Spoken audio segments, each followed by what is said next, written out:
Rod Duff, your host. And I'm producer Barbie. And together, we bring you our podcast, Insights and Straight Talk. And with that, producer Barbie and I are out.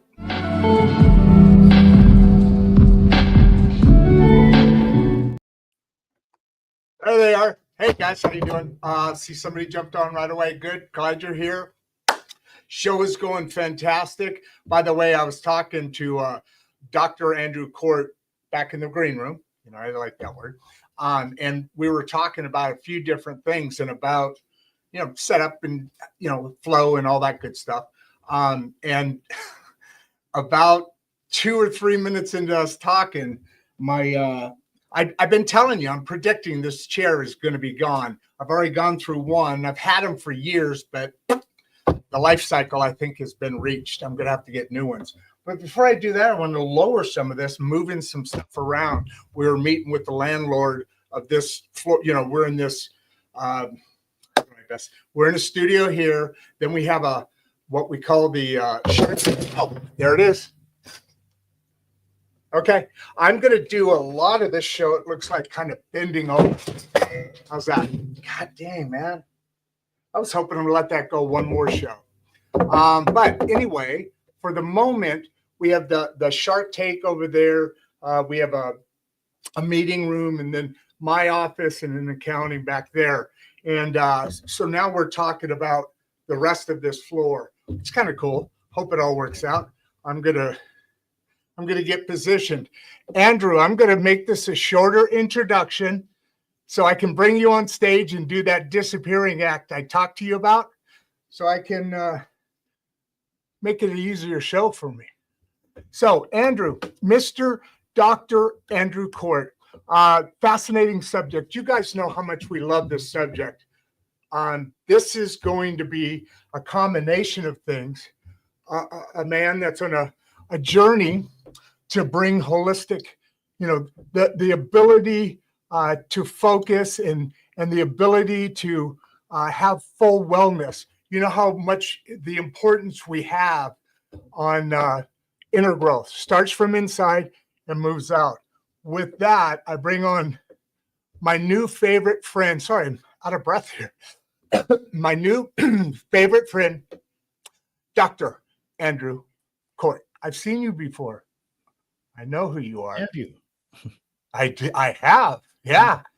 It seems like we've been together recently. Well, I'm not sure where you mean, but somehow, I mean, on some level of life, yeah. Well, it's the green room, my friend. Oh, okay. We are. I told you about the little disappearing act. You saw what happened. Yeah. I didn't think it was going to happen 2 minutes in, but why don't you, where were you talk about starting, right? Starting where the journey that led to the journey. And give me a little bit of time. I'm going to do a little rearranging. Okay. You don't want me to wait for it. You want me to start? Oh, yeah. Oh, yeah, okay. Yeah. So trust me, people are going to be jumping in here pretty quick. Okay. So I'm a healing arts practitioner and an author of a number of books on spirituality and healing, including a recent one that I hope we'll get to talk about a bit today. My journey began, I'm 74. My journey began when I was in my early 20s and became rather sick with a debilitating arthritic condition. And I was living in central New York State and went up to Syracuse Medical Center, and they really had nothing for me. They just kept telling me to take more and more aspirin.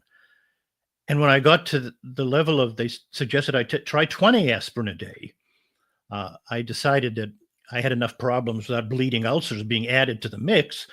So I asked this young doctor who I was talking to. He was a recent graduate, but he was a fully fledged doctor, and he was my doctor. I asked him, do you have anything else that might be more helpful? And he said to me, and remember, I was 23 years old. He said, well, we do have something more powerful that would be more effective, but it's got a lot of side effects, and we don't want to give it to you until you're bedridden. And I took a step backwards, and I said, bedridden? When do you think that'll be? Wait a minute, cowboy. I just heard that whole little journey there with the medicine thing. when you were at what would you say, 18 aspirin or something a day? I know what that does. I've got a little bit more adjustment here, but I think I got a good thing going.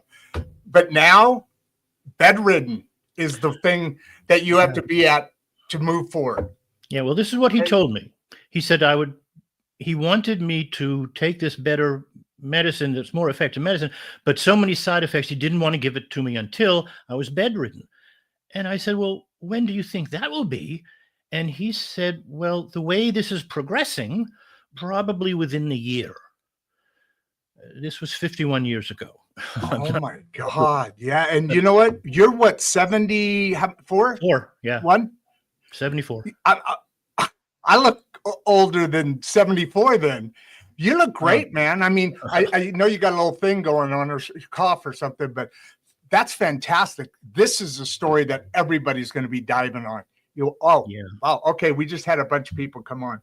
So go on with that. That's unique. We talk a lot about this, this holistic healing and inner growth. But here's a 74-year-old gentleman that looks maybe 50. You're my best friend. God bless you. Yeah, well, absolutely. We're man bros here now. So yeah, continue on. That's you're all. I trust me. You got the hook, man. That's a good talk. Good.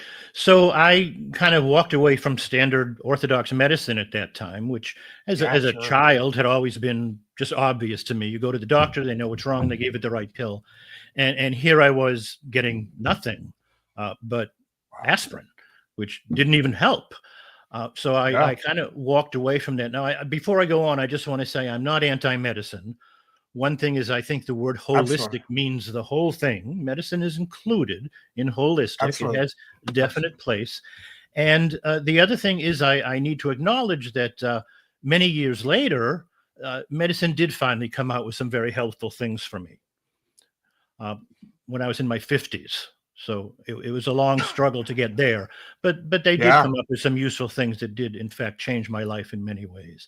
But at that time, I walked away from medicine because they had nothing for me, and I started trying holistic things because I kept being hopeful that I could get better. I wasn't going to just be bedridden within a few more months to a year. And the best help I got was from a chiropractor. And about the only thing that didn't hurt was my back. So when someone suggested a chiropractor, I was kind of surprised. But they told me that this fellow did a lot of other things besides adjusting for back pain and neck pain. Sure. He did a lot of acupressure, a lot of nutrition, and a lot of holistic, integrated kinds of things. And I went to see him.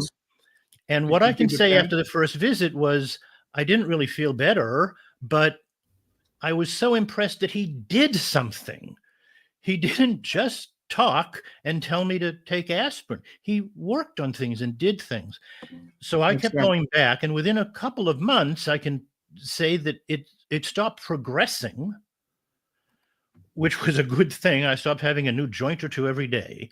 And by the end of a few more months, it was clearly getting a little better. And I was so enthusiastic, I went on to chiropractic school myself. Oh, wow. I practiced in Manhattan in the 1980s for about 10 years in the East Village. And I loved the work, and I was very interested in it, and I loved my patients, and I loved being in New York City. I was in my 30s. I was single. It was the center of the universe. Oh, yeah. Young actresses and dancers loved chiropractors, so it was a great deal of fun.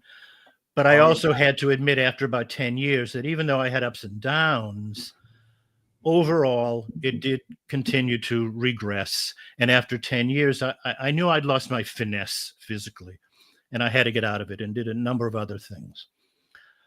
Then, as I mentioned earlier, there came a time years later in my 50s when medicine did come up with some things that really helped, new medications that I'd say they made me 75 to 80% better. And this is at what age? In my 50s. So that's where the journey began to be a little better. Yeah, right? That's when things started to change. And now, simultaneously with this, I've been on a spiritual journey for a long, long time, starting in high school and college. certainly. And I used to think that the purpose of life was it was a battle between good and evil, and a moral issue, and how to be good and how to make the world a better place and how to take care of people. And I still think that's important. But I changed my thinking at some point when I was a young man to start believing that the purpose of life was more like what Socrates talked about, perfecting your soul. There was an initiation. Yes. You go through stages to develop yourself from a lower level of being to returning to communion with divine, and that's a journey. And we're all on that journey. And in fact, I did a lot of writing during those years, talking about scriptural stories and stories from Greek myths, and talking about how these journeys are all the same inner journey. If you're talking about a bunch of people going from slavery in Egypt to freedom in the promised land, it's symbolically an inner journey of instructions of how to take the steps to go from slavery to the material world back to divine awakening. That's an interesting take. I like that. I like that. We always hear about it, but that's put in words. That's awesome. Go on. Sorry. It was to me. I started reading Genesis, looking for something else, and I suddenly was struck with this symbolic inner story that was going on. It was just incredible to me, and I soon learned that the stories of Demeter and Persephone going from Hades back to Zeus and Olympus is the same story inwardly. The story of Jesus going from the Jordan River through the cross back to his Father was the same journey. That all our religious traditions are teaching the same thing. We're all on the same boat, on the same trip. We're all going to the same place. I love the way you're putting this. I love the way you're putting this, brother. And just adding into that, there's a little bit of not Hindu. There's a little bit of there's 3 major religions, right? And that's where you're going with this, unless I'm way off base. But I love that. And beyond that, you've heard about the 12 levels of heaven, 12 levels of hell. Yeah. That's another description of that journey you're talking about, right? Absolutely. Yeah. I love that, man. Yeah. Go ahead. Sorry. And 2 important repercussions with that I just want to mention quickly. One is all the steps. And I kept finding a repetition of 7 steps of initiation. And at every step, there was a masculine and a feminine influence. So there are stories they're not about Abraham, they're Abraham and Sarah. They're not about Moses, they're Moses and Miriam. They're Jesus and Mary. There was always a feminine influence. And that was one of the things that really struck me. The other was these stories are all telling the same thing, and we're out trying to kill each other because we all think we're so different and believing in these different things. And in fact, we're all on the same journey. There's a wonderful Hindu story about all these people going up the mountain from different positions they start with, and they're all going up the mountain to the top. And it says the only person who's on the wrong path is the one running around the mountain telling everyone they're on the wrong path. All the paths are leading to the same place. And I think that's true in the West with the Western traditions, which tell these stories, as well as the Eastern traditions, which don't tell as many stories, but some. But it's the same. They're finding out. They're actually telling a lot more of the stories than we originally thought about. There's floods, in those stories that they didn't know about before. And there's books that are being found that are, again, back to your point. It's the same thing. It's the same thing. So this is a crazy part of what we're talking about here, because it's God, and my belief is power. You had to control people. Different areas had to have their direct divine, and so human beings screwed it all up. I mean, realistically. So that journey is go, man. I mean, go. That's I'm on board. I'm hooked. One of my spiritual teachers some years ago talks about how we get these periodically. We get a new messenger is sent to try and reinvigorate people with this truth about who we really are. And within a generation or two, the story is always ruined. People take on power trips and orthodoxy and making up their own egotistical stories, and it always gets ruined. And that's why the story keeps getting renewed and something new happens. So we go through all these different traditions, but underneath, they're all the same tradition, the same story, because truth is truth is truth. It's just not, 100%. it's not my God versus your God. It's we have a way of celebrating.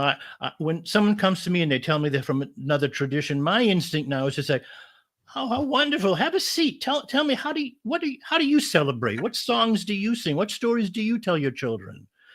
Because I know we're in the same stories, but your stories might be really fun, and I haven't heard them. Yeah. And that's instead of they tell me they're from another religion, I think, well, now I have to kill you. It's just completely nuts. But anyway, before you get off this go subject, ahead. just to put and we got to get to some of these questions. I mean, they're flooding in like crazy here, so which is a good problem to have. But on that religion, God, what was the last point you made? I'm sorry, it just went poof.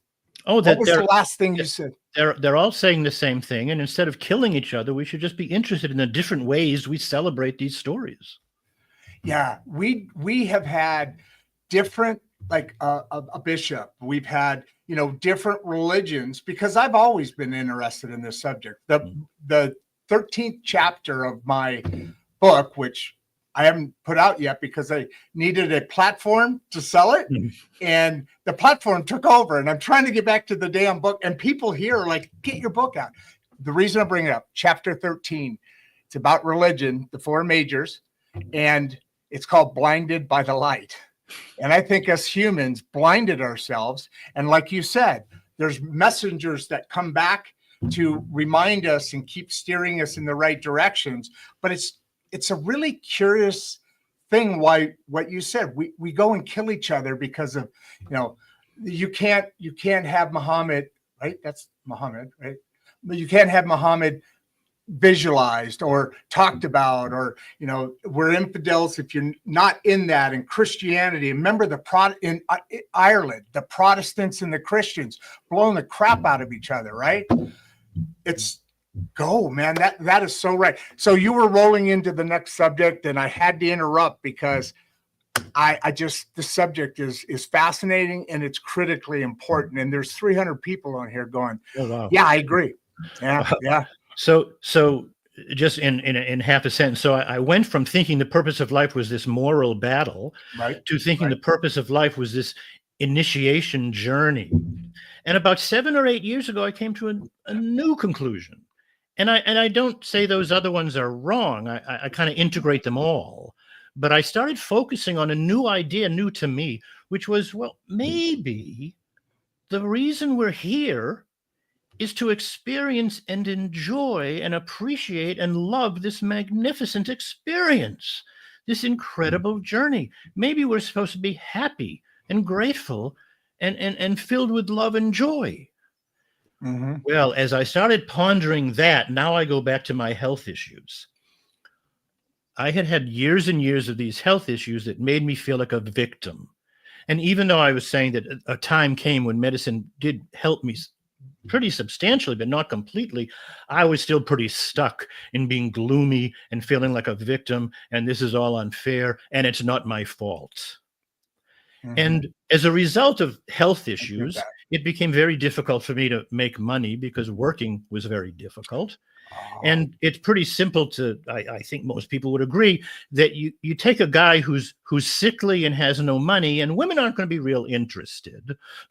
So my relationship life was also pretty much in the doldrums most of the time. So I had I'm reading comments and questions over here, and you went with that girl thing, and I went, I had to get back on just because I'm busting a gut. So true. Okay. So true. Yeah. So now I'm thinking, oh, I'm supposed to be happy and joyful and love life with this new philosophical, spiritual outlook I've taken on. But I'm still this gloomy, miserable victim. So I started having to deal with that and realize that on the one hand, if I was right about I'm supposed to be happy, well, I'm not a very spiritual person at all, despite all of my history. And then I asked myself a question that I'd heard this before, but I'd never been willing to embrace this idea, which was, what if all these problems I have with my life aren't making me unhappy and miserable? Maybe my being unhappy and miserable is creating my life to be this way. And I started exploring that question. And it wasn't a question of blame, I was bad and wrong. It was a question of possible extraordinary power. Had I created all of this? And if I did, could I create something else? And so I started on this journey of changing my inner self from this gloomy, miserable, inner victimhood being that was just living in there for so long, to trying to rewire and change that inner psyche and to turn toward happiness and gratitude and a different way of feeling the wonder of life. And that was the journey I went through that's brought me to be what I think you're saying is, now I'm 74 years old and my health has never been better. I'm 74. My level of money and abundance has never been better. My love life has never been better. And I stopped trying to change the circumstances I was in, and I stopped trying to change the world, and I stopped blaming things, and I changed me, and everything got better. How much in a percentage? I'm just throwing a thing out there, and then I got to get to some questions. But what you just described is not an uncommon occurrence. The mental attitude that you have, brings life to you. Whatever you're calling out, so to speak, is what's attracted. Is what's attracting to you or coming to you, and that change of perspective is the things that make a difference in life, and that all comes from that spiritual healing, that journey you're on. I'm really curious though, how did you talked about from the beginning, you went on this journey because of the health issues and this and that, and the chiropractic, and then but how did you think beyond to be able to start? Because you're starting to hear more of this, but you don't hear a lot of it. It's usually I explored my religion, like you were talking about, but you stepping back and being special. How did you get from that point to I'm exploring Hinduism, I'm exploring Buddhism, I'm exploring the Bible and everything else, much less Catholics versus Protestants versus Baptists and all that. Why is there a separation? How did you get on the journey to get that, to discover that, to know that? Because it's a journey. You can't just you can't just be Catholic, Well, this brings it back to the years that I was thinking about and reading about and writing about these journeys that the religions take. Okay, gotcha. Now, you want to know why I started that journey? Yes. Okay, so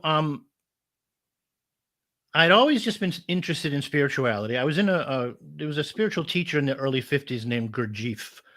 And when I was in my 30s living in New York City, I was part of a Gurdjieff group, and I learned a lot from that.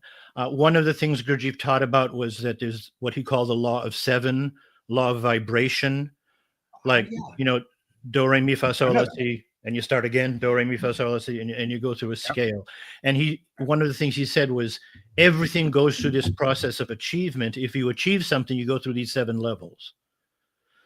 Most of us, he also said, were do-re-mi people who got about that far and then gave up and started again with something else because we weren't getting where we wanted to go. So we kept taking a few steps and try something else but to achieve something, you go through 7 steps. And he said that if you look around carefully, you will see this everywhere. Well, when I went back and I was studying Genesis, I saw this. And he had taught me this law of seven idea, but he didn't talk about the scriptures this way. But I saw this, as he had said, you see it everywhere. And I became fascinated and was reading through all the stories, and then realized that all the religions were telling these stories in the same seven levels and different ways of expressing the same truths of these same seven levels and steps. And I went on and wrote books about it. And that's how that kind of began and where I researching those, doing that writing. Obviously, you're digging even deeper than just curiosity. So, okay, that connects some dots. I want to get to a couple of these. First one's a comment, Bob. Very kind. Do you mind? Can we get a few of these? Otherwise, we're going to be here for the next 3 hours. Do you have a hard stop? Are you okay? Oh, I'm fine. Yeah. We're typically an hour, but there's 400 people on here now. So I have a feeling, if you don't mind, we may go over an hour or so. That's fine. But anyway. Could I just say a couple of sentences to just continue on from where I was in my journey? Sorry. Absolutely. Sorry. So I gotcha. And this is the sequence of the book, and this is how I work with my patients. That to make these. What's the name of the book? What's the name of the book? It's called Create Yourself Anew from Above Down. Okay, go on. And the above down means the first step is about shifting your mindset. And I'm talking about shifting your mindset from believing you're a separate little timid, ineffective, unworthy being walking around in this difficult life, unable to make sense of things, and you just can't get it done. And it's really hard, and you're living what Thoreau called lives of quiet desperation. And Bob Proctor once said, most people are just trying to get safely to death. Just get through it until it's over without too much trouble. And from shifting from the belief that that's who and what you are to realizing you are a magnificent, divine, sacred being, part of the divine all, an expression of the God divinity of the universe. And we have forgotten that, and we think we're just down here.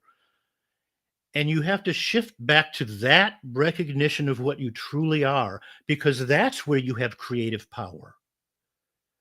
After you make that mind shift, the next step is to clear away the debris that's in your way with all the limiting beliefs and negative beliefs and ideas that have been repeating and repeating in your subconscious since you were a child, and learning how to let those go. And then from that place of power and clarity, then you start using all the tools of manifestation that everyone talks about. Affirmations, visualizations, gratitude journals, prayers, all those steps become effective. But if you just start now without doing that initial work, deciding, well, I need more money, so I'm going to affirm every day, I'm wealthy, I'm wealthy, I'm wealthy, I'm wealthy. And you have this inner voice that's been telling you for 50 years, no, you're not, no, you're not, no, you're not, no, you're not. Well, that voice is going to win that argument. Sure. So you have to do the initial work first.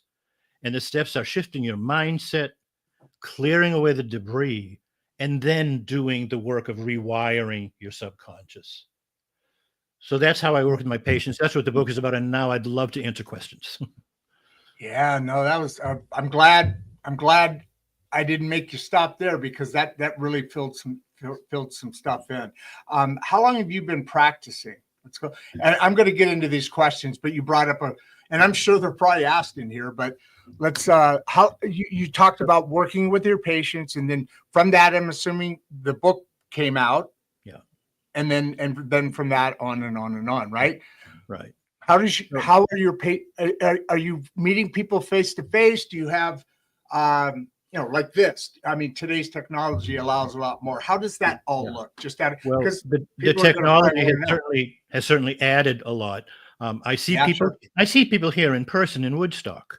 I mean, I love working with patients right here, but I also see people on Zoom from anywhere and everywhere.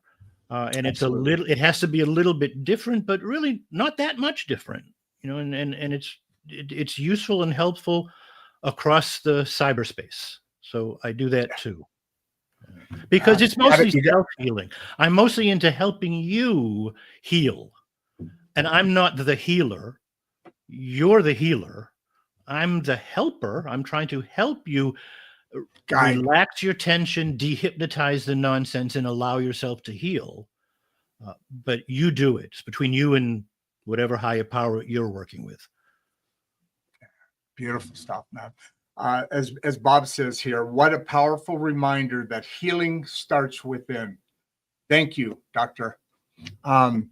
The couple of questions I want to get to here, because they're kind of dialed into where we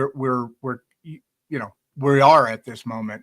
How do you guide someone who's lost their sense of purpose, spirituality? Okay.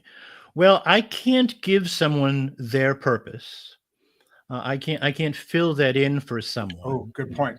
Good point. What I can say is that often that has to do with various kinds of negative things that have happened, traumatic things that have happened, and giving up, which are all psychological states of being.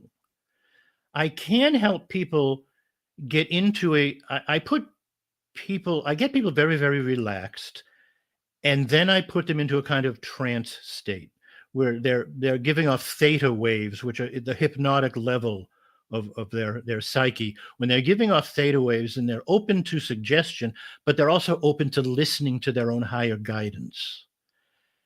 And I bring people calmly down and down and down into this state. And then I have them ask their higher guidance some questions. Two basic kinds of questions. One being, what am I believing about myself or my world that's causing me to be stuck? And what would I rather believe, and what do I have to do to change that? And you're asking this of your own higher guidance. And the other basic question is, what am I afraid of? Is there something I'm afraid of if I were to actually become everything I want to be? What's stopping me? What am I afraid of? And what can I do about that? And what would I rather feel and experience that? And that might bring up why someone has lost their spiritual purpose. It might bring up what someone needs to remind themselves of, or tell themselves, or learn to bring back some purpose. And one very interesting thing that I've learned, despite some of my earlier spiritual work, is this idea that life itself is meaningless. It only has the meaning that I give it, that you give it. So if you have no spiritual purpose, you are creating that reality. Yeah. And that's okay. There's nothing wrong with that. And there's nothing wrong with anything. But if you want to find purpose, you can certainly read and study what other people do and say, and come up with ideas, and have conversations. But the main thing is to talk to yourself. What do I need from my own inner higher guidance to decide if I want to change this? What do I do? So when you're doing that, you're actually speaking to your higher power, because we're energy, we're the human species, we're part of the earth. So I just envision this, that when you talk to yourself, first of all, you're the one that needs to have that information and working towards. But when you said that, it gave me this feeling that through you're talking to your creator, like you said, whoever you determine is the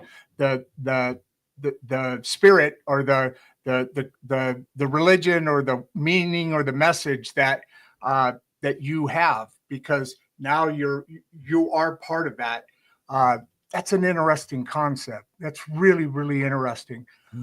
I know we're right here, and I think you're already covering this a bit. Oh, by the way, Mario, thank you. That was an awesome question. And Devonte, or anyway, thank you for this. How do we start healing if we don't know what's really wrong? And that's part of that looking in, right? I think it is, although I think the meaning of his question is he hasn't been able to find a medical doctor to tell him what's wrong.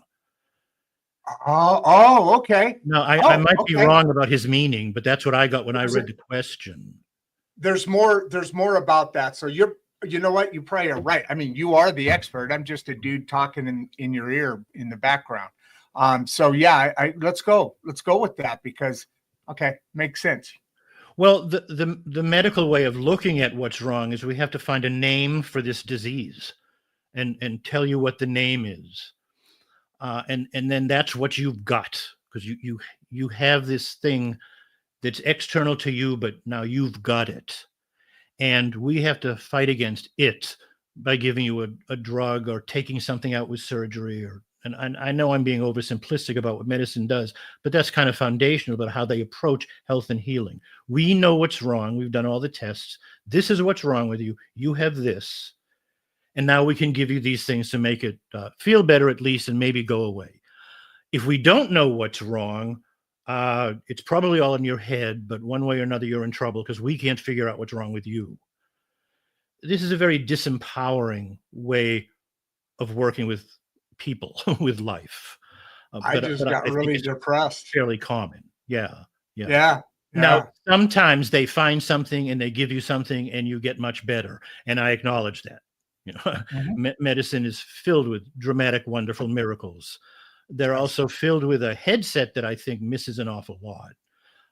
But they certainly are to be commended on some wonderful things they do, including, as I was saying, they found some drugs that really helped me about 25 years ago. Yeah. So I acknowledge that, but I suggest that if you want to know what's wrong with you, probably the first thing you need to come to terms with is you are not broken. There is nothing wrong with you. You are a perfect divine being, and something isn't functioning right. And this certainly may have connections to agencies that affect you, like germs or traumas. It may be the ground of your body unable to deal with those agencies, like you've been living on a diet of Twinkies and Coca-Cola, and now the germ gets you real quick. It gets you without much trouble. But actually, there's always a third factor. You have some germ or trauma or some poison or toxin, and you have some tissues of your body that aren't able to deal with it because of health habits that are possibly genetics, but something that allows it in. But even so, you have these amazing disease controlling and fighting capabilities. Basically, your immune system should come in and put a stop to it. And your hormone system and other things as well, but basically the immune system.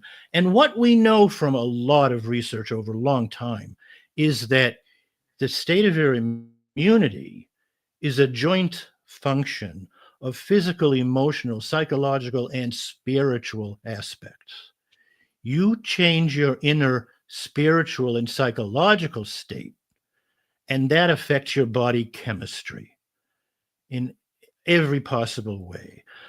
Bernie Siegel, I think he was an oncologist or maybe a pediatrician, talking about this in the 80s in his book, Love, Medicine, and Miracles, saying if I could just teach people to love themselves, their immune system will take care of all these problems.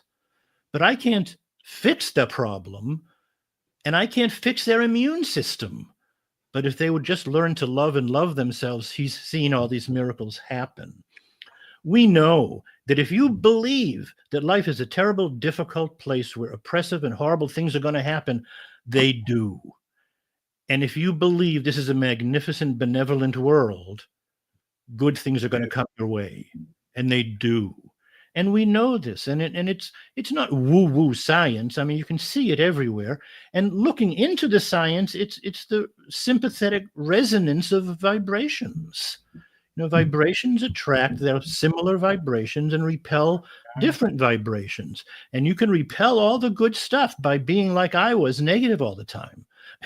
Or you can turn that around and start attracting all the good stuff. And it works. Can't put it in a test tube maybe, but it's true. It works.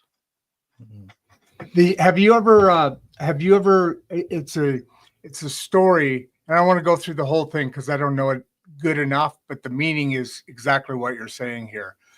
It's a story from maybe a Japanese general, you know, a leader, really a military mind, right?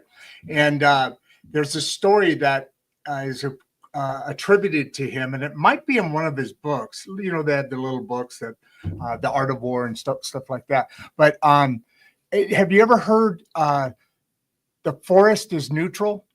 Have you ever heard of that writing at all? I don't think I've heard of that writing, but I think I understand what that sentence means. Exactly. Yeah. I knew I was safe asking that either way, because, you know, the world is neutral. Life is neutral. Yeah. Like you just said, you bring what's your vision of the world. You know, your experience becomes your experience because of your thought processes and on. I mentioned earlier about when you said, I think he's talking about medicine and we have to define that. And then I said, yeah, actually, because I'm looking right below, and here's Discover Connecticut, probably I don't know, some kind of company. Can healing truly happen without any nation at all? Great point. Boom. Yeah. And the answer is clearly yes. Healing can truly happen without any medication at all. Most things, I remember learning this in chiropractic school, most things get better overnight. You know, you cut your finger and all this stuff happens. You don't know what's going on. It has nothing to do with you. You don't need a doctor. You don't need a pill. It's taken care of. Most things take care of themselves because the body is brilliant. Nature is magnificent and brilliant. Medication should be, in my opinion, the last resort. It may be the only way to deal with something that you simply have lost all your ability to handle otherwise. And that certainly can happen because we're human and we're imperfect and we don't understand our power. But it should be the last resort because usually you can deal with things without medications unless they've gotten so far along that now let's not be silly. I mean, let's take advantage of the brilliance of medicine when it's required and the best way to go. But it doesn't have to be the first way to go. You should work with yourself, work with healers, not healers, but people like myself who know they're not healers, but they're helping you heal. Work with changing your inner psyche to be positive and pointed toward healing and well-being and wellness rather than pointed toward giving up and being sick. You know, there's this thing, the placebo effect.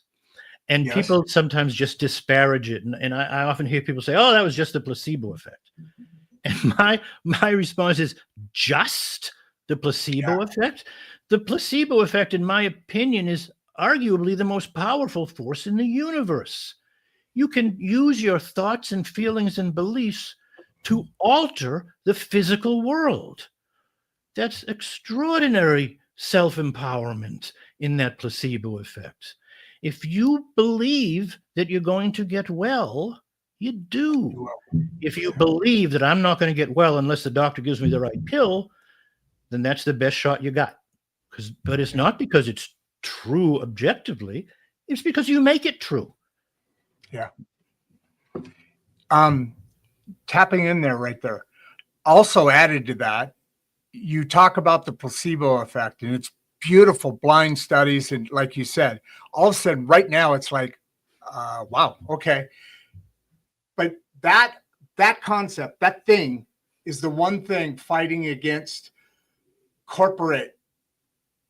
Agreed. I mean, I love this. I love our economical structure, but there's some things that don't make sense. For instance, what you just said, it's not just that people don't know, it's that they're being brainwashed. Commercial, you know, it's only us in Australia that allows medicine to be a commercial on TV, and over and over and over. You talk about that, right? Over and over. This is going to help you. This is going to heal you. And it's because they make this much money on that, where God has already got that set up, and we just are being drawn away from it all the time. Now, what we're doing, what these shows do, which is so very exciting, is they bring information that you can use to realize there's another way. Because if we're just being a human riding through life, what did you say? as comfortably as possible until I die, or that Yeah. that if we're just doing that, then we're going to go down that path. But there's more and more people getting this information. I talk about the elites have a lot more access than we do. Now this stuff, now things are in conversation. I mean, there's 350 people on here. Those conversations. Do you ever see the Perot commercial? And so on, and so on, and so. And all of a sudden, it goes from 2 to 4 to 8 to 20 to. So there's a movement going on, and it's really exciting that we have access to people, to experts. That, I mean, because you're opening up a whole nother angle and view to being able to believe what used to be looked at, almost scoffed at, but not as holistic, because it is holistic. And that's bringing the power back to the people. And that's what this whole show is all about. So awesome. What does I am consciousness look like in everyday life? That's a wonderful question. And it's I wish I had a simple, straightforward, this is the answer to that question answer. Nah, no way. We are both a sacred divine part of the divine all of everything, and an individual individuating within this space-time material reality. We're both. We've come into this experience, I think, for a reason, and I think that reason, I think, is very clear in Neil Donald Walsh's Conversations with God book. That the divine wants to not just know everything, but to experience everything. So it divided into this duality and then multiplicity, which you go through in the biblical stories and all those stories. You end up with multiplicity. So we're in this multiplicity of individual beings in this level of existence, and we're supposed to be here experiencing. And we're supposed to be experiencing life. Now, we forget from whence we came. Yeah. And that's the I am consciousness, which we have forgotten, because we are so enthralled with this material, amazing world around us that it just totally pulls us away from remembering who we are ourselves inwardly. And we're just part of this external mess of stuff, which is so interesting to look at all the time. So how do you get to that I am consciousness? Well, it's a question of remembering who and what you are.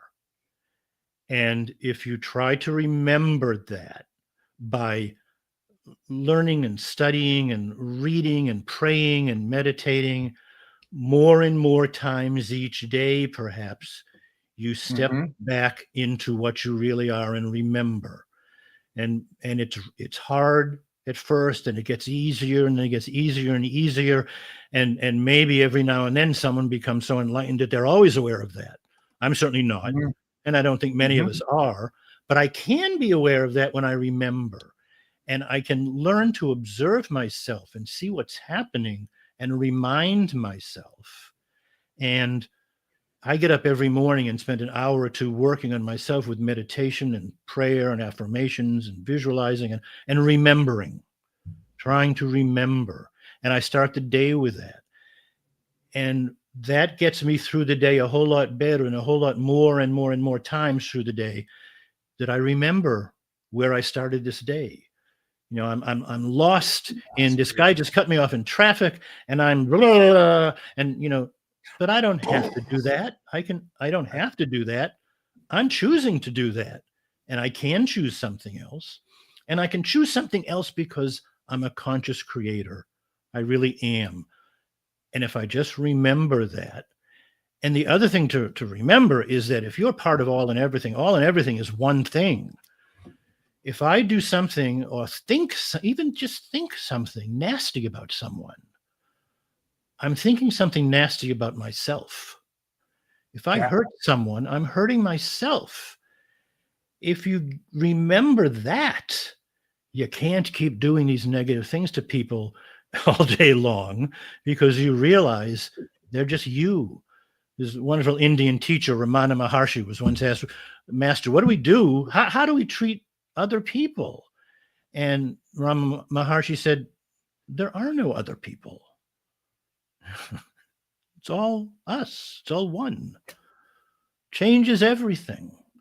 You believe that you're a divine sacred perspective. being and everyone and everything is just one with you. Everything has to change. Not only your life, but the whole planetary life has to start changing. Yeah, to that point, you ever heard the story when you're pointing at somebody else, you're actually three fingers pointing back at you. Yeah. That's a clever little thing there. But I like this. So and that's kind of what your training's about here, Sean. Thank you for the Rental Doctor Show. Thank you for that question. That was really, really good. And that's what I love about this show, because there's people on that are interested in learning, and they thirst for this kind of stuff that's happening. And that's why I said the Perel commercial, the hair commercial. How can we deal with constant negative self-talk? Well, that's part of your program and your book, right? I mean, it's a process. It's not, you can't passively go from I'm constantly talking, and I've gone through stages, and everybody has, you probably have too, where some really bad, pardon my language, but bad shit's happening, and you got to pull yourself back out. And so you can't do that passively. But Sean, I love that question. Build on that, would you, Doctor, please? Well, I'd say start with two things, and the first one is just observe it. Observe what? Just observe. Observe you saying that? The inner negative talk. Thinking it. Okay, gotcha. Observe what you're telling yourself. See it. Try as best you can, and forgive yourself when you don't succeed 100%. But try as best you can to see it, to watch it without judgment, and to just know it's there. And I say that for a couple of reasons. One is, if you look at all that negative talk and bring it up into consciousness and take a step back, so there's you seeing it and you're observing it. You're not just passively experiencing it underneath things. You're consciously awake to it, and you're seeing it, and here it is, and you're bringing it up into the light of consciousness. Light doesn't like dark things. They start to dissipate in the light. Light starts to dissolve them. That's what the work I do with all limiting beliefs as well as negative thoughts is really about. Experience it, feel it, try to be objective and passive about it. Don't hate it. Don't be angry about it. Just see it. And grace will take care of it when you bring it up into the light. You don't fix it. So stop trying to fix it, and stop being angry with yourself that you haven't fixed it. Be gentle with yourself, forgive yourself, and know that you and I and everyone in the world is talking to themselves negatively all the time, and it's okay. You don't have to feel terrible about it. Just be aware of it. Try to find a little sense of humor about it, because you'll start noticing a lot of this negative stuff. Well, it's just lies. It's lies you've been listening to for 50 years because your daddy was mad one day and said something he didn't even mean, and you've been repeating it to yourself all these years, but it's not true, and he didn't even mean it to be true. He didn't even remember he said it, but little Johnny took it in and has been saying it to himself forever. It's not so. Just let it go. Kind of laugh about it if you can. At least be objective and non-judgmental and gentle with yourself, and it will start dissolving itself. But if you fight against it, how did Jung put it? What you resist persists. So you start saying, I'm not going to think that negative thought anymore. I'm not going to think that negative thought anymore. Well, you think it 10 times as much. Sure. So don't do it that way. That's part of our discussion right here. This, call it a chapter. This moment that we're talking about here reminds me of Walt Whitman. Part of one of my favorite sayings of all times is, be curious, not judgmental.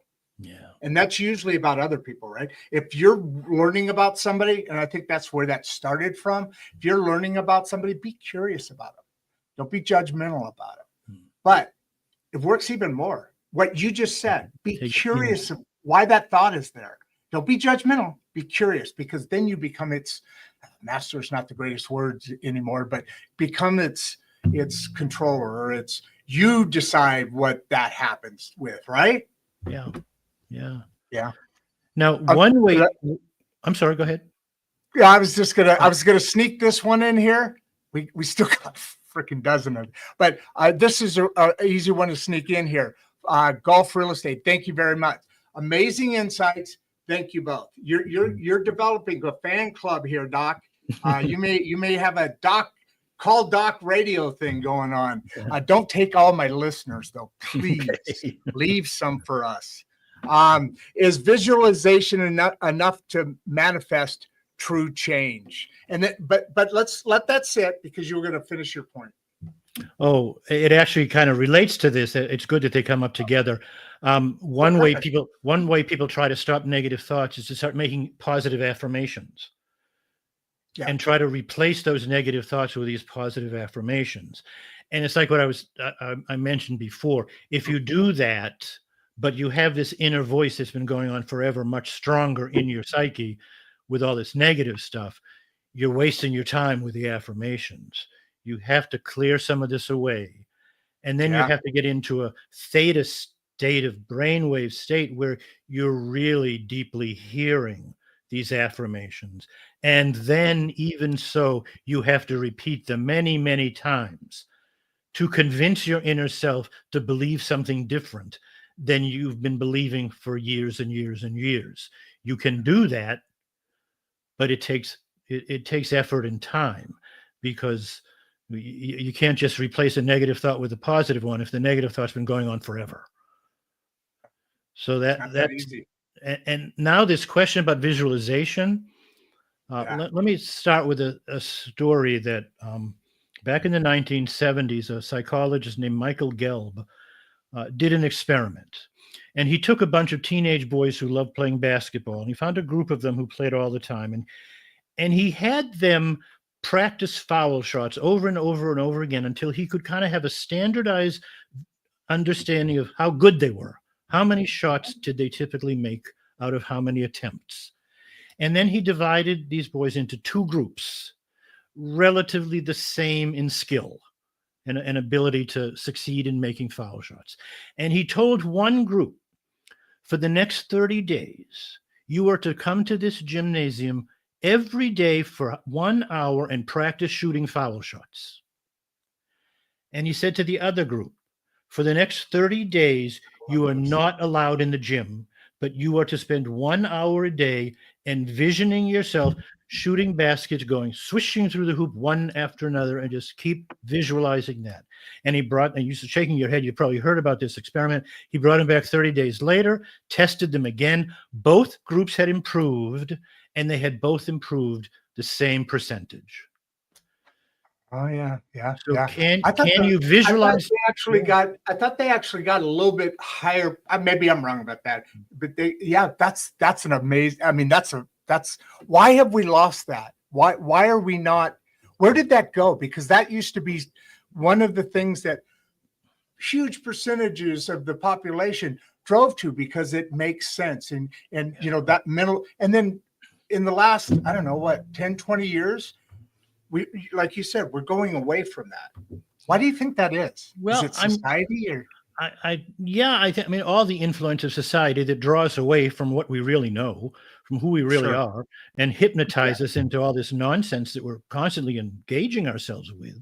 But I remember my dad was a salesman, and I remember back in the 60s when I was a young kid, I remember him telling me that when he had an appointment with someone to try and sell what he was selling, he'd stand outside the door for a few minutes before he knocked on the door, and he'd picture an excellent meeting and making the sale.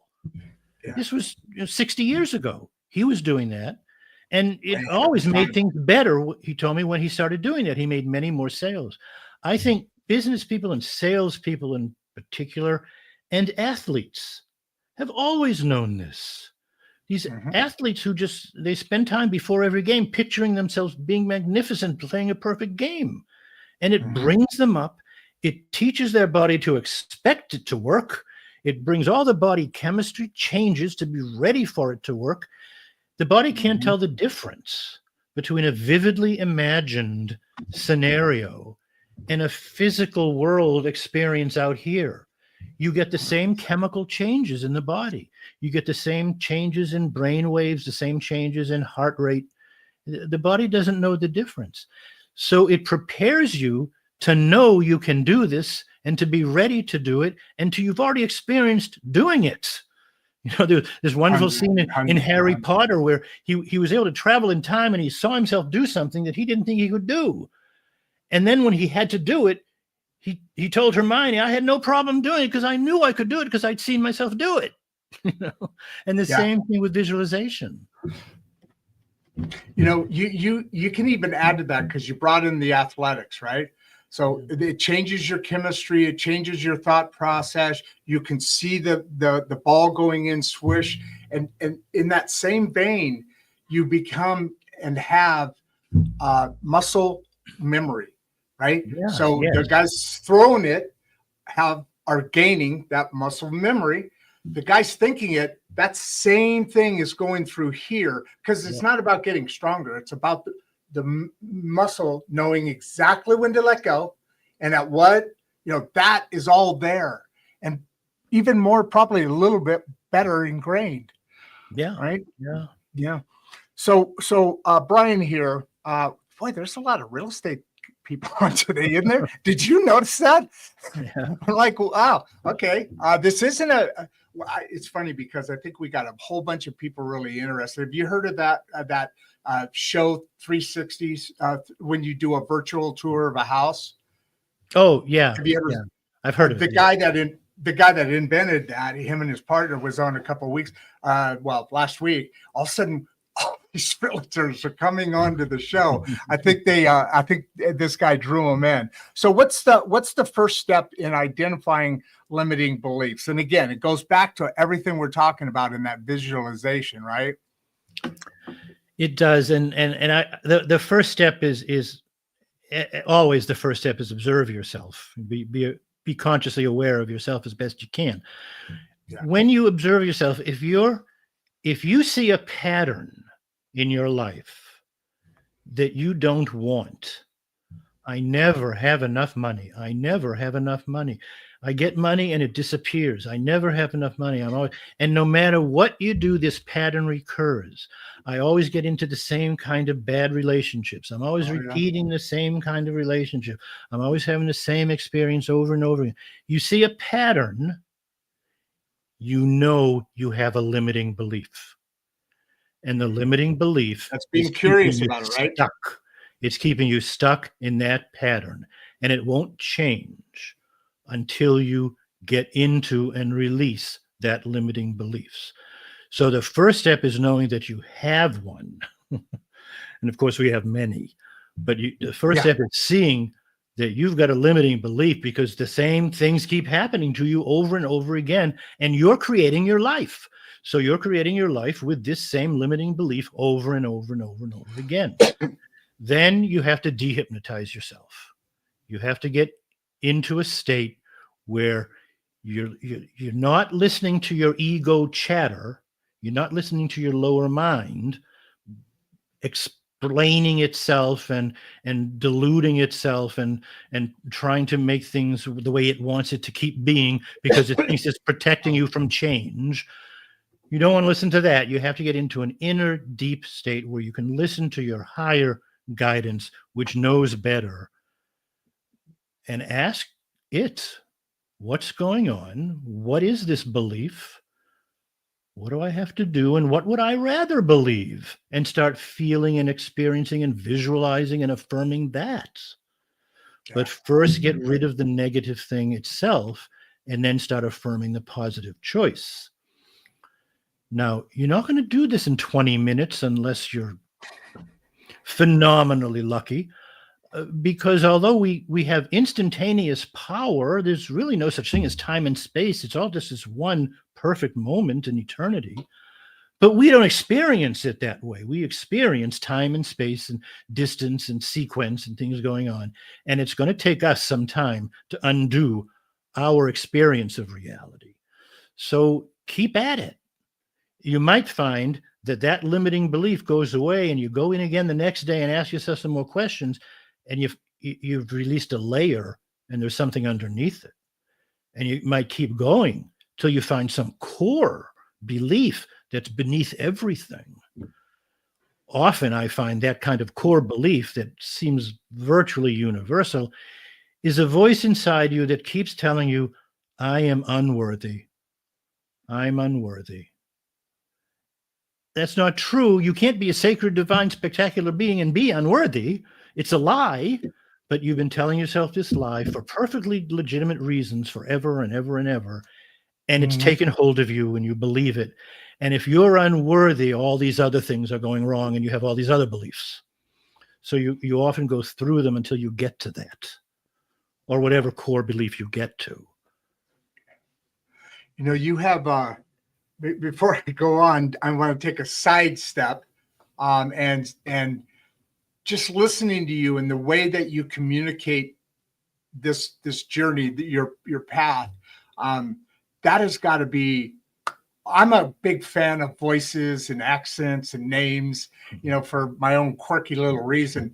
But it's fascinating how well you impact a point in the way you talk. It's very very appealing and very sensatory. And I just a sidestep, just wanted to give you a little, hey, I recognize that, brother. I like that. That's very good. And before we get off, I've still got half a dozen or so questions plus this one. Before you get up, at some point when, like towards the end, can you copy and paste your contact information? You know, I assume Amazon or, you know, your book, does it have its own website and your website and contact information? Because what happens is there's a bunch of people on here and, you know, they have a life. So maybe they're watching it at lunch and you know, people will get on and on. Next week, there'll be another X amount of people and somebody in there inevitably, it always happens. In the comments, somebody asks a question. I'm not the expert though. I'm like, okay, especially here. My God, I mean, you're blowing my mind. You're blowing everybody's mind, and that's a good thing. So your contact information, I can just push them through to you. Okay. Do you want me to do something right now, like in the chat, or do you mean send it to you when we're done? No. It's whenever there's a break, there's a private chat over there. If you can type, or if you can type and talk, or whatever. We're going to. You see what I'm saying? Because I don't know why I have to copy it and paste it into the comments, which I'll do as we're wrapping up here. But it's very useful tool, and people really like that because people reach out to them and say, "Hey, and by the way, I'd be a student of your program just to listen to you every day." That would, I mean, there's way more benefits, but I just pat on the back, dude. I love your voice. Trauma from a childhood, can it block? Of course it can. Healing energy, right? But then we're always circling back to that same thing.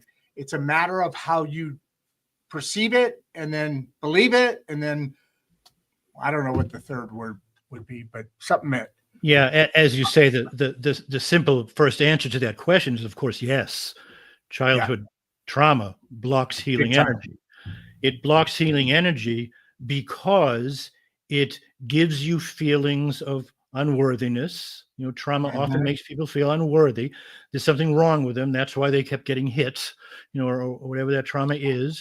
Or they had a horrible accident and they must have done something wrong. But in any case, now I can't get past it. I mean, healing from trauma is key for people who've had that experience, and many have. I work with people sometimes to go in and find out what was that trauma, because maybe they don't even consciously remember. You get into that same theta state we were talking about.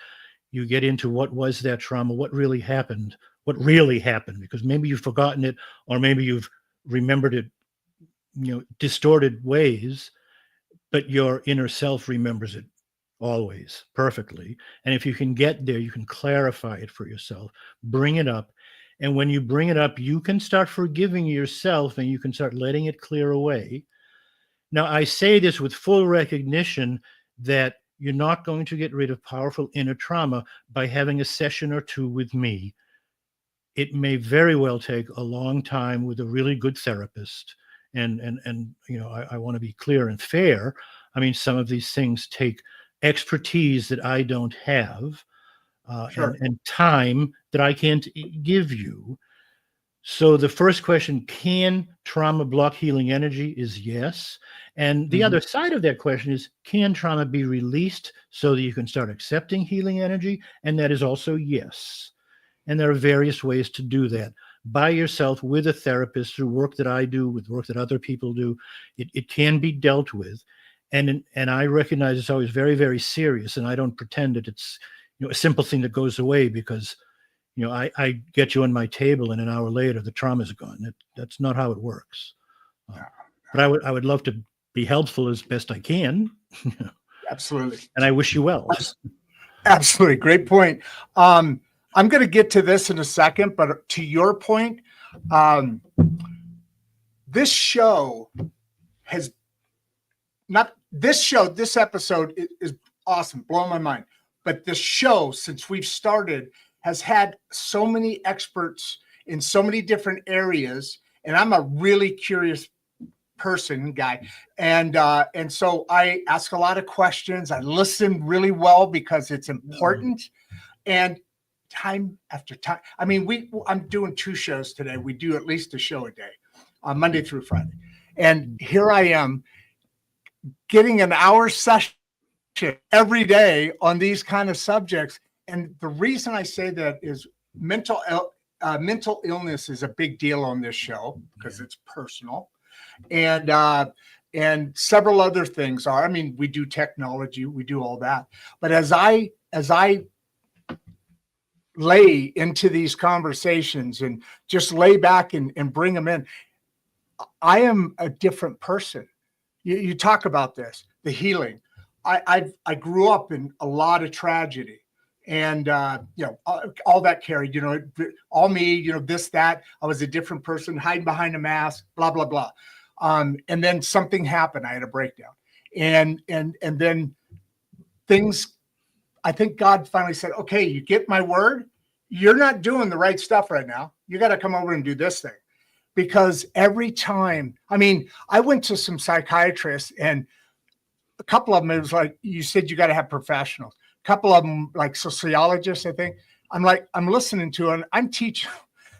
I'm not being a jerk here, but I knew more about how to heal myself than they did, much less the tools, because that I've only gotten that far there. But getting into and dealing with true professionals makes a world of difference.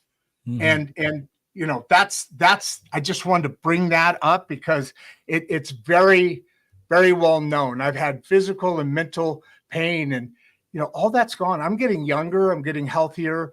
Not because I'm overdoing it. It's just because God's kind of led me here. Now I'm on board. I talk to God daily all the time. I'm not a really good prayer. You talked about that earlier, talking, and I was going to say something, and I just let that go because I talk too much, and I got to be careful. Producer Barbie gets after me periodically to not jump on the expert so much, but that is such a big deal, and it's very critical that people working with experts. You don't want a mechanic of a Volkswagen Beetle to work on your Ferrari. That's a really stupid, but you know what I mean. Yeah. Do you believe physical pain always has an emotional cause? Yeah, it's a bigger question than a yes or no answer. Do we have a couple of minutes? Actually, I mean, if you're fine, I'm fine. I've done shows as long as a couple hours. Okay. I've got a block. As a matter of fact, I have to block off time in between shows. So I have an hour in between. So basically, unless I want a rest or something, got 45 minutes, and we've got 1, 2, 3, 4, 5. I don't know what there are. I can't see them, but 5 more questions, comments, whatever. People are actually starting to come back now again. So do you believe this? It's a really important, it's not simple. It's not yes or no, but it's a really important thing because there's a lot to it. Okay. Interestingly, just to self-promote for a moment, if you go to my website, and I wrote the thing down there, and you put in your email. Oh, I didn't press send. You didn't press send. Yeah, right. I get a little blood button. There it is. Okay. I'm going to jump out and do my duty on that. Go on. Okay. So if you go to my website and put in your email address, I immediately send you a little book I wrote a couple of years ago called The Real Cause of Pain and Sickness and What You Can Do About It. And it's kind of a self-healing guide. There's a lot in it, but the first chapter is about my belief about what the real cause of these problems is. And it's a holistic idea.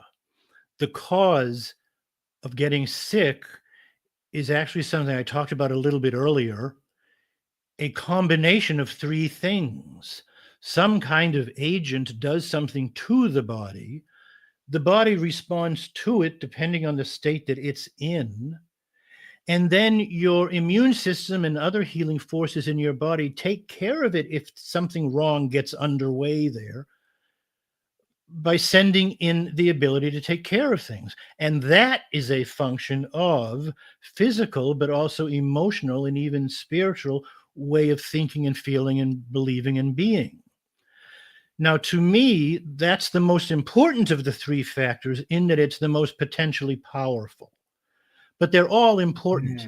But one of the reasons why I say the cause is always a blending of these three things is cigarette smoke is a carcinogen, but not everyone who smokes gets cancer. There's more to it. Some people smoke and eat terribly and live to be 100 without ever feeling ill. Some people eat salad and go jogging every day and have a heart attack when they're 30. There's always a combination of factors. It's not one thing. Now, is emotion the cause of illness? It's a critical cause of illness, but certainly not the only one. And it certainly is necessary to get well to pay attention to your emotional and psychological and spiritual life so that third factor is working in your favor. But I don't think I would go so far as to say that you have this emotional cause by itself of every illness. There's always a mixture. But certainly that emotional state of your being is powerful, and it can overcome the others in many situations. Or if it's negative enough, it can allow the simplest things to get out of control. So it's a major, major factor. Wow. Yeah, no, and that makes perfect sense for all the reasons we talked about before, including, endorphins and different chemicals. Yeah. We did a show. God, this has been a month or two ago. This woman studied how animals, when they did certain things like procreate or attack and eat food, or these different, the chemicals going through their body and during those actions were identical to like fight or flight, those basic kind of chemicals, because that's a reality. Your brain and your beliefs cause all of that. Again, we're going back to visionary, your muscle retention, right? Muscle memory. We're going back to that. And it's funny how these things keep coming back around, because the answer, it's not easy. It's like a lot of things. It's not easy, or it's as easy as you want to make it, but it's definitely not it's not easy, but it's also very simple. What is we have all this. It's like when you're pulling something out, you need to have an expert help you pull that out. But at this point, you're pulling out stuff that are blocking you from being all of you, and you got to have somebody help with that. If you can't do it yourself, it's It's like a muscle. You got to work it, right? You got to work with it. How do you know if you're really and truly letting go? This is what I was talking about. We're coming back to the same thing. You learn, right? Yeah. It's an interesting question because letting go to me is a ongoing process. Mm-hmm. I mean, I've got 74 years of stuff in me, and I haven't let go of every bit of negativity. I mean, and I don't think I will in my lifetime or 2 or 3 lifetimes. There's a lot to let go of. I think, just to be a little sarcastic, if you tell yourself, well, I finally let go of all that, you probably haven't. You're probably lying to yourself. Good one. Because Good, there's always more. I mean, my life is so much better with all this work I've done the last years, but it's not over. I haven't completed getting down to everything I want to accomplish. And you shouldn't feel like you need to. Just keep trying to let go, because you let go of one thing, something else is probably going to pop up. Then work with that. Let go of that. I can tell you, for instance, I went through this sequence when I made this initial change in my way of looking at things. I started working with the idea of happiness. And I listened, for instance, to tape after tape after tape of Esther Hicks and Wayne Dyer and other people talking about make yourself happy. Make yourself happy and everything will get fixed. So I worked on happiness, and I really worked on it. And there came a time when I was definitely happier and feeling better, and some things had started shifting and were better. And then one day I had this sensation that, I really can't maintain a state of happiness if I'm not grateful. And I realized, I don't really feel particularly grateful. And I had to work on gratitude for a while. And I started with gratitude for this good thing and gratitude for that. And, thank you for this and thank you for that. And then one day I realized I was testing God. I was saying, without saying it, I was saying, okay, I'm grateful for this and I'm grateful for that. And I'm grateful for this other. I'm grateful for everything. And I'm grateful for you. Now can I have what I want? and then I realized. Yeah, I know that. That's a good one. Something was still missing. And as I worked on it, I found I'd gotten through those layers, and I really was grateful for life and grateful for everything, but something was missing.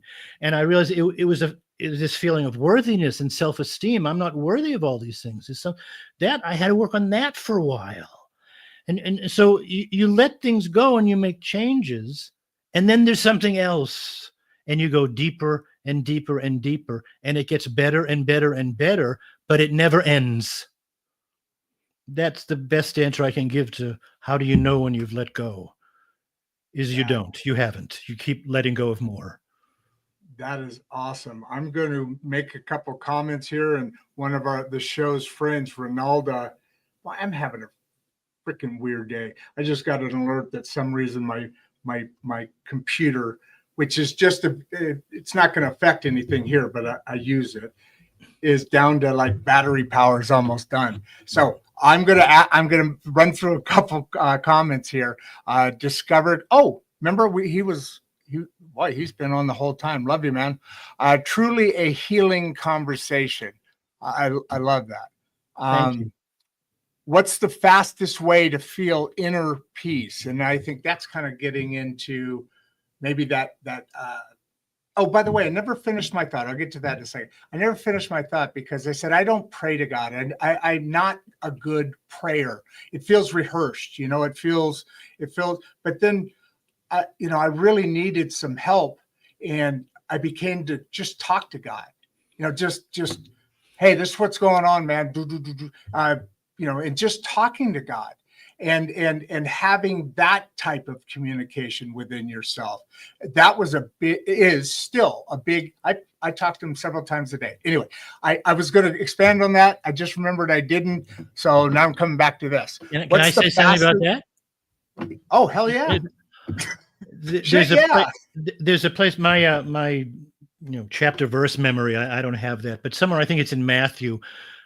Jesus says, when you ask for something in prayer, believe that you already have it and it will be yours. True.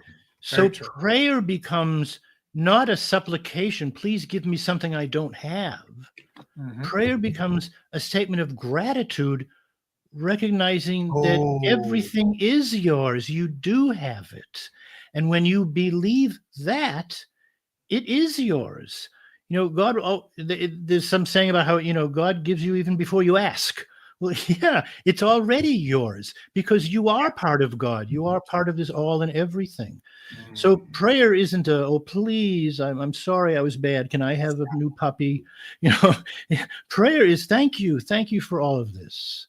And I know that all my desires are met, and I just have to vibrate at that level and realize it. And it's up to me. And that's what real prayer is. So in a sense, prayer is an affirmation.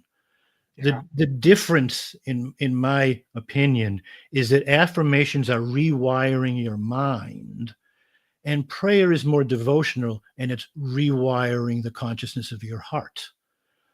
All of which is your subconscious. Are we calling that a soul? Is that in that mix terminology wise? Right? Yeah. But not kind of where you are. But I'm not distinguishing. They're both part of your soul. Yeah. Absolutely. Yeah. It's just viewing it from a different vantage point. And that point is the real change. And like when I talk to God, it's like, man, this is happening. Cool. And it's just my way. It's different because each religion has their own way of praying. And after a while, so that same thing happens. And, if I'm saying prayers to another person, that's obviously something different. But when I talk to God, it's exactly that. It's an ability to just say, hey, man, thanks so much. Because my life today, over three years ago, I was in a motorcycle accident, broke every bone in this side of the body. Oh, goodness. On Memorial Day. So just recently, and a whole other, I had a stroke right after that and all that. And that's why I said earlier, I think God finally said, are you going to get it now? This is what you're supposed. So my whole attitude changed. And that was a blessing. Sorry, I'm going to get off here and just kind of chill because it's personal. It's a big deal. You feel it. So, what is the fastest way? I did not set that up. I promise. What is the fastest way to feel inner peace? On the one hand, I suppose it's different with everyone in their particular predilections 100%. Of how to work with themselves. But I find if I sit quietly and get myself into a meditational state and start reminding myself of all these things I know about who and what I really am and who and what I really choose to be, and that this is a benevolent universe and that I'm grateful for everything the way it is because I've learned so much from it and it's been an extraordinary experience, and everything else that I want, I can shift away from things I don't want to what I do want. I have that power, and all of that brings me inner peace. You could make it simple, just say meditate every day for 15, 20 minutes. That'll help bring you inner peace. But some people just get flustered and frustrated trying to meditate. You may try just, repeating a simple affirmation, thank you, God, thank you, God, thank you, God. That might do it. That might be what it is. 100%. But there's so many different ways of doing it, but it's always about getting inside and remembering who you really are 100%. And that life never ends. This is a total experience. Things just change and shift. There's nothing to be afraid of. There's nothing to be worried about. Exactly. It's all life and it's all good. And even the bad things are just experiences. God wants us to experience everything, not just nice. We're here to experience everything. And it's all cool. And you forgive the world and you forgive yourself, your shortcomings, and you get on with it happily. And that brings me peace. You have disappeared. I see a question on the bottom. Maybe I should go to it. I seem to be live on the screen. So I'll keep talking. Please go over your feelings on karma, or is it all about karma? The thing to me about karma is that it's just pure justice. Things happen because you attract them with your vibration. And that's like a law of physics, to my way of thinking. It just happens. You can't not have that law working. So you're always getting what you're putting out. One of the things I say a lot in my book is you will always get what you believe you're going to get. Now, when it comes to past lives and that idea, I have a somewhat different viewpoint on that idea, in that I believe overall there is only this one eternal now moment, and everything exists and has always existed and will always exist in this one moment. We put an order to those things to make it easier to deal with our thinking. We put in sequences. This happened then, this happened before, this hasn't happened yet, this is over there, this is over here, but it's all really all here and now. That past life you're experiencing is happening right now. And that's why you're able to experience it when you happen to set a vibration that tunes into that part of reality and that part of your reality, that life experience, which is you and is always here. So it didn't happen per se in the past, because there is no past. There is no past, there's no future, there's only now. But you experience things in a sequence to make sense of things, and that's good. That's okay. You have to do that, so it's not just overwhelming and total confusion.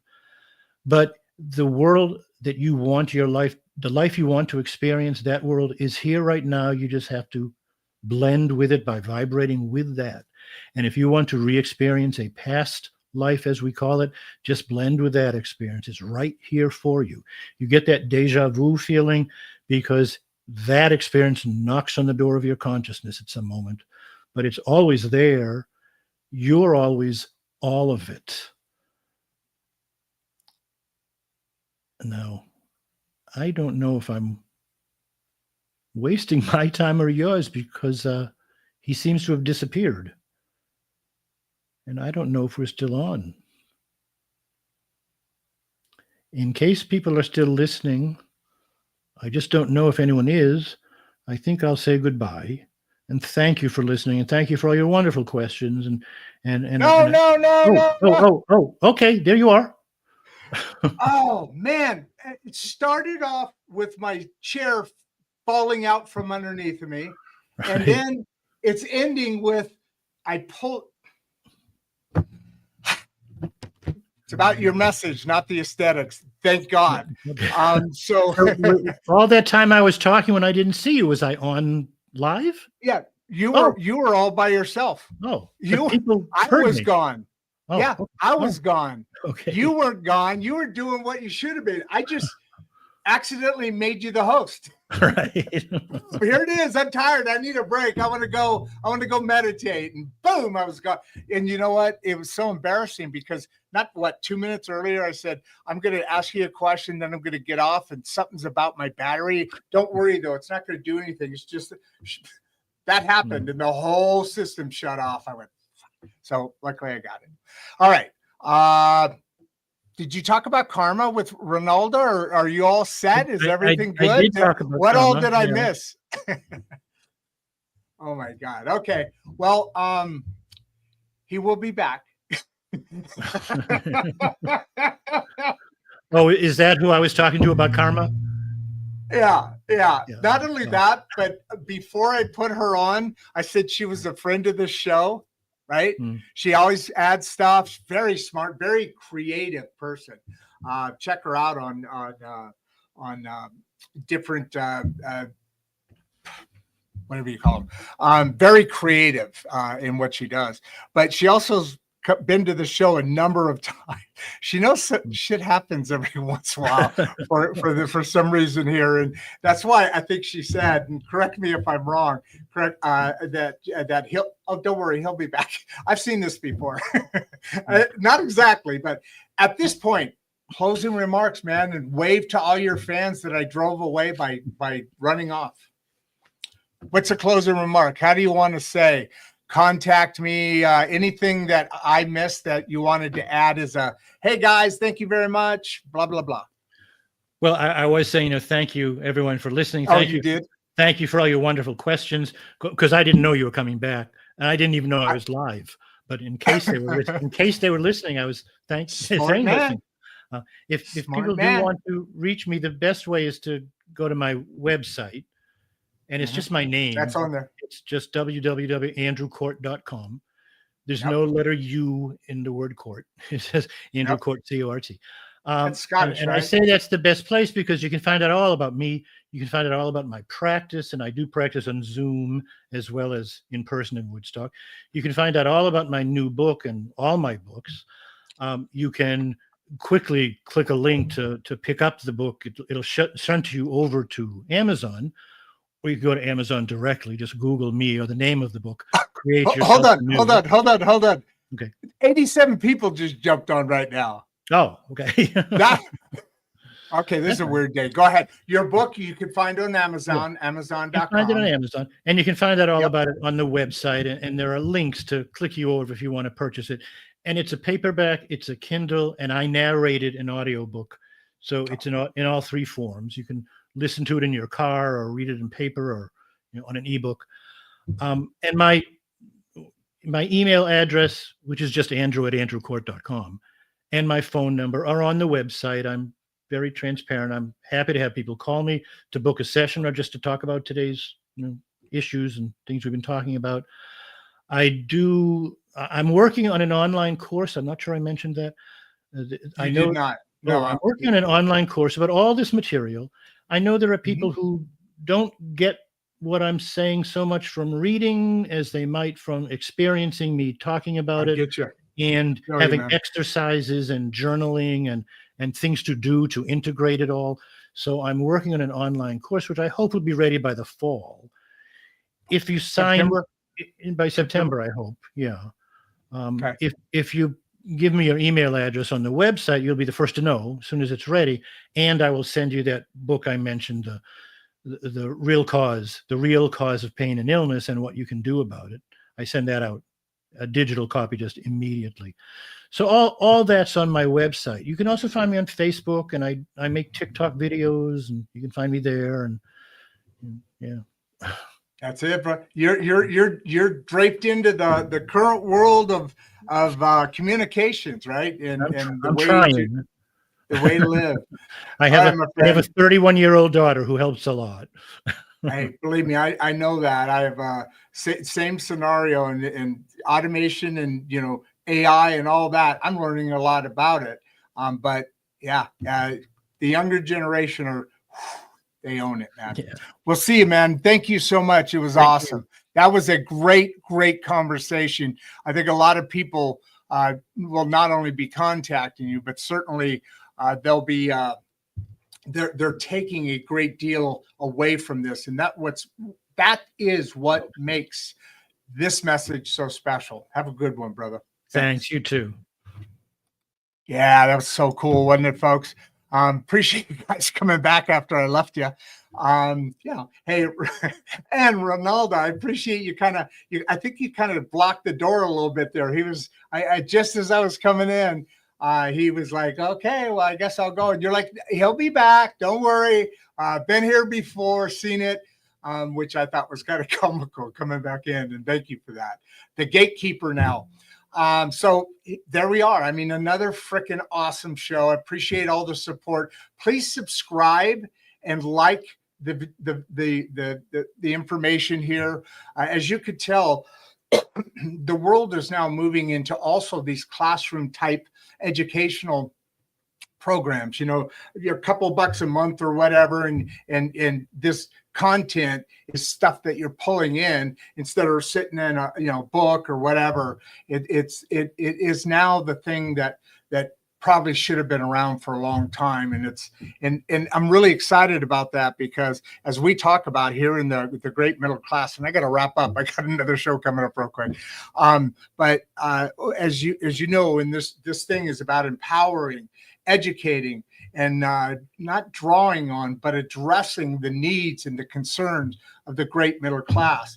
And let's face it, none of us would have this a decade ago, a generation ago, certainly would have this kind of access to being made better, to being able, I use a comment every now and then, which I probably heard somewhere, so I'm not taking credit, but you need to make yourself worthy of a partner. Let's say we're talking about that.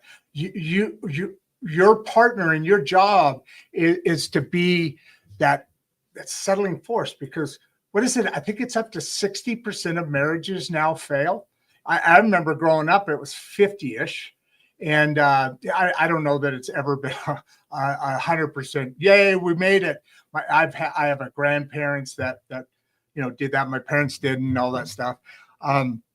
But what we miss is that building of who we are, because all of us, not all of us, but all of us have trauma causing pain and this to work in.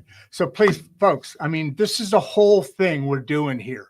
We're talking about different subjects because you and I both know each one of these subjects are things that the middle class need to really bring into their lives. Each person needs to bring into their lives so that they can then go out and procreate, find that mate that you deserve and that deserves you. Not just, and this is how we do it, oh man, beautiful face right there.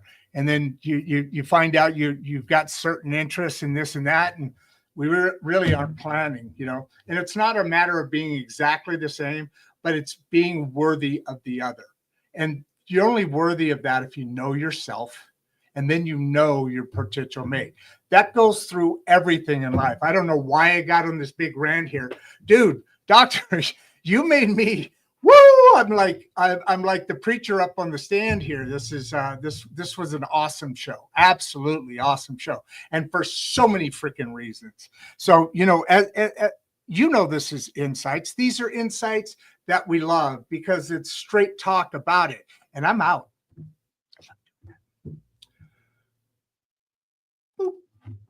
Before you leave, if you'd like to watch another one of the podcasts, click the first link in the description. We love having you here and we appreciate all your support. And with that, producer Barbie and I are out.